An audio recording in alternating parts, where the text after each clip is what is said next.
Bismillahirrahmanirrahim. Yang pertama, kenapa banyak para pemimpin, pejabat, kok kita kadang-kadang heran ya? Jelas ada yang buruk, jelas ada yang tidak baik. Kenapa mereka diam? Atau kenapa mereka mungkin namanya itu malah tak bersuara? Kenapa? Ya. Karena orang, kalau kita bilang tak berilmu, ilmunya mumpuni. Kadang gelarnya profesor, doktor, luar biasa.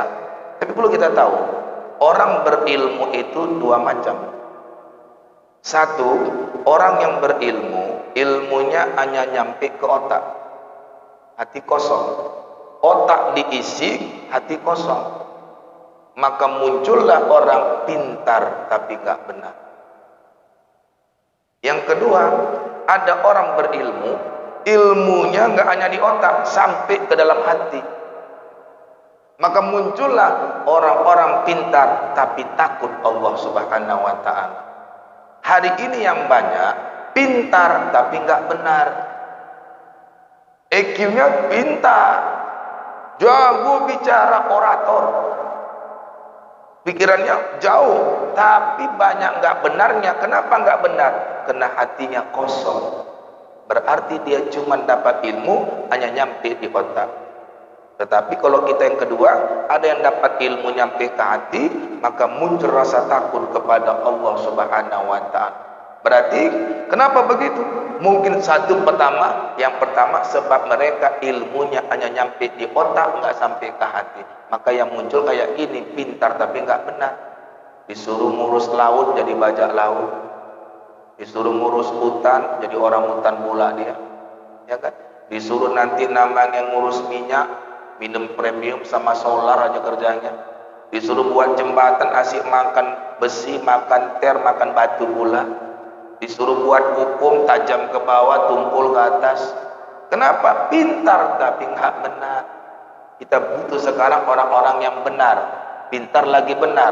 Kalau nggak dapat, minimal biarlah pintar yang nggak kali tapi benarnya. Yang kedua, kenapa mereka kadang tidak bersuara pada kebaikan? Yang kedua adalah karena hubbud dunia, sangat cinta pada dunia. Takut hilang pangkat jabatannya, maka tak berani berkata yang benar, walaupun jelas nampak ada sesuatu yang benar. Nah itu. Yang ketiga, bisa jadi adalah sebab munafik. Apa munafik? Mulutnya mengaku Islam, hatinya membenci syariat Islam. Maka itu disebut munafik. Silakan nanti Bapak baca Al-Baqarah, itu dari ayat 1 sampai lebih kurang 20 berapa? 20 tuh.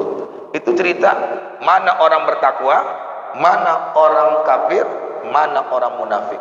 Salah satu karakter orang munafik dalam Al-Baqarah itu apa? Jumpa sama orang beriman, berkata aku beriman. Jumpa sama yang kafir, berkata aku cuma canda-canda saja. Berarti apa? Orang munafik bermuka dua. Makanya kalau kita pergi ke kantor, jangan lupa bawa muka. Karena banyak orang sekarang berangkat ke kantor, mukanya tinggal di rumah. Jadi nanti di kantor kerjanya cari. Kenapa cari muka? Mukanya tinggal di rumah. Maka kalau masuk ke kantor, pergi ke tempat kerja, bawa muka, jangan tinggalkan muka, supaya tak menjadi orang pencari muka. Itu dia.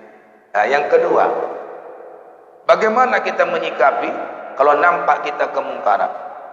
Semua kita akan dituntut oleh Allah Subhanahu wa ta'ala. Contoh ya, kita sholat, di depan kita jelas batal sholatnya, terbuka auratnya, kita diamkan, maka nanti di hadapan Allah kita kena.